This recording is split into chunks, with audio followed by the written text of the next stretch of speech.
Okay, Fox, ready to go to your class? All right, I'm going to set that down. Well, for those of you who are just joining us for the first time, we are in a series on Sabbath, and we're opening up the scriptures to look at the concept of Sabbath and what we learned from the Old and now the New Testament. We're also trying to do this in real time, so we're doing testimonies each week. So Shelley Rowan, if you would come and join me up here, and let me introduce you to Shelley if you don't yet know her. But Shelley is a wife of 38 years to Dave, and they raised twins who are now 32, so grown, but she has 2 grandsons, so she gets to be grandma. But as an empty nester, she gets to split time living here and in Florida, and I'm curious why you're here, not in Florida, but the calendar is such that. But Shelley, in her day job, is trying to retire from being a promotions and marketing attorney of 37 years, trying to take some cues from Sabbath and how to rest into retirement, right? Shelley's been at our church almost 20 years, and I just have to tell you, it's been such a delight, the time that we've gotten to spend as we prepare for this. So let's just dive in and start talking about Sabbath. Thank you so much for availing yourself and your experience with all of us to help us learn a little bit more about it. Why don't I just start by asking, why did you start practicing Sabbath? I started as part of our Common Space group last fall, and we were watching the John Mark Comer videos and the related materials, which was so helpful. And that was the first time, well, I was reminded, I guess, that keep the Sabbath holy is actually one of the 10 Commandments.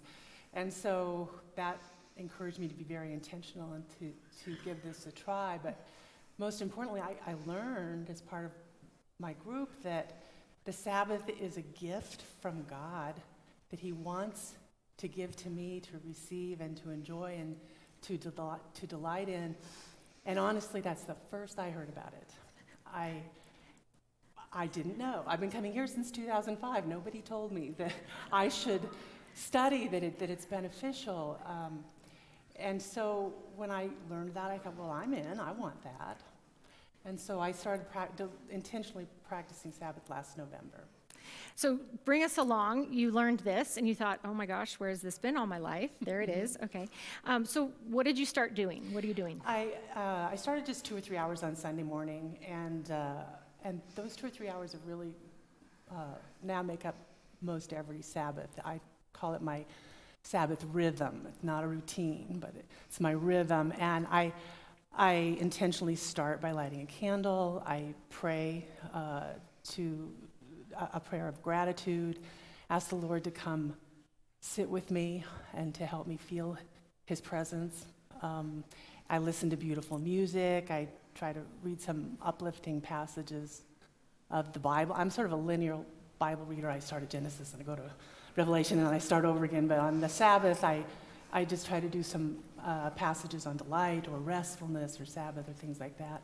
I go on long walks. I listen to beautiful music. And all of that takes about 2 or 3 hours, and then the rest of the day will kind of take care of itself. Sometimes I read books and do the Sunday puzzles. Last Sunday, we watched our grandsons all day, so it kind of takes the shape of itself.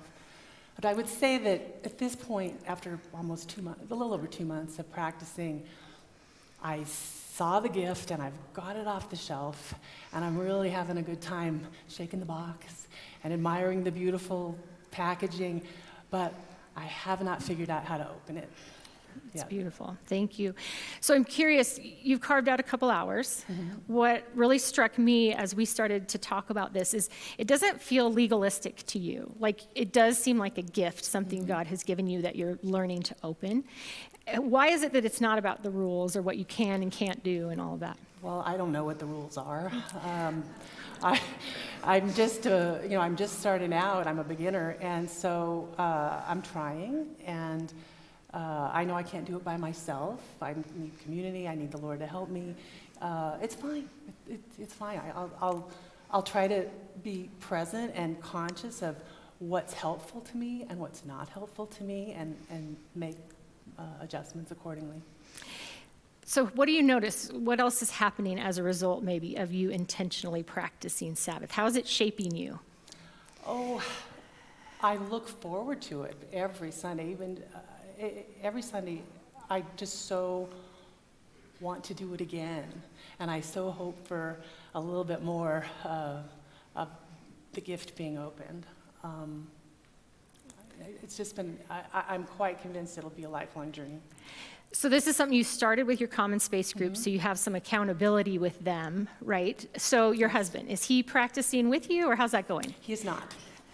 I have not asked him, and he has not expressed any interest. And Dave's faith is intensely personal to him, so much so that I think he's missing out, and I've encouraged him over there. We've had these discussions. You should join the church. You should join a small group. You should study more. And it's not helpful, and there's just no point in discussing that right now. So I guess my hope is that perhaps if he watches me over time, it will serve as some sort of inspiration to him, although it has occurred to me lately that I've perhaps not been very inspirational. So I love your honesty about this, Shelley, thank you. In between some of our conversations, I had asked you, so do you prepare for Sabbath, or do you have to play catch up, having done Sabbath? And your answer initially was, I'm retired, it's easy enough to have that rhythm, but share what happened for you. Well, I said there's not really much for us to do, and besides, I don't really do any shopping or cooking anyway.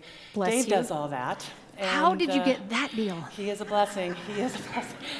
But it occurred to me, this was just last Sunday, I couldn't stop thinking of that conversation, and I thought, wow, one of the main reasons that I have such a peaceful, restful Sabbath, where I don't have to lift a finger, is because Dave's not practicing Sabbath.